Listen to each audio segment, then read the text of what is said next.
Well, let me say one thing first. I understand that the term, being an influencer, the idea of being an influencer, academic discourse, it's a term in, I teach digital journalism. I teach post-internet cultural theory. And so, as you might expect, being an academic in those areas, I have my own views. I think that the idea of being a social media influencer is a little bit deductive. It starts on the back end of the process when someone apparently maybe has some influence over an audience. And so we say, well, you're a social media influencer. But if you are the person who is writing the content himself or herself, or if you're someone who is thinking on the front end about creating a digital writing practice, I would never suggest to someone, and it certainly wasn't my experience, that you start out saying, I want to influence people. Frankly, that's not the way to become a social media influencer, and I don't think that would be an admirable goal in the first place. So I guess what I'm saying is I want to give the caveat that I never set out at any point to be a social media influencer. I don't think of myself that way. I don't really feel comfortable with the term. I'm not trying to denigrate anyone who uses it at all. I personally am not comfortable with it because, frankly, when I created my Twitter account the first time, I'm currently on my second Twitter account.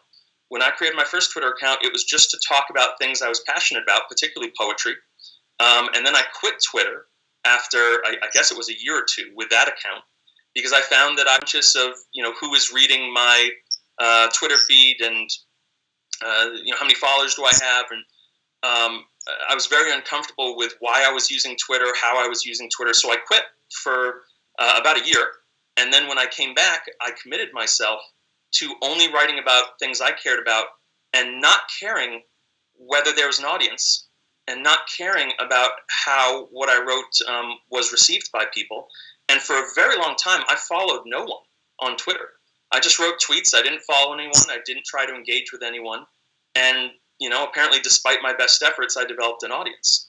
But it wasn't intentional. This Twitter account was supposed to be just for me to follow my particular passions. I don't actually think getting followers makes anyone's life better. It doesn't make my life better. I appreciate the people who follow my Twitter feed, but that gathering followers is not the purpose of the feed. I want to be honest and try to be reflective about my own motivations.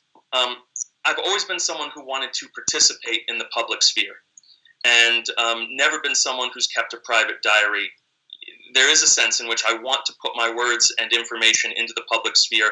At the time I started my second Twitter account, I didn't have an idea of what I wanted my words to do. I really didn't. But yeah, I think I'm in public, which maybe is a little bit perverse, but it felt participatory.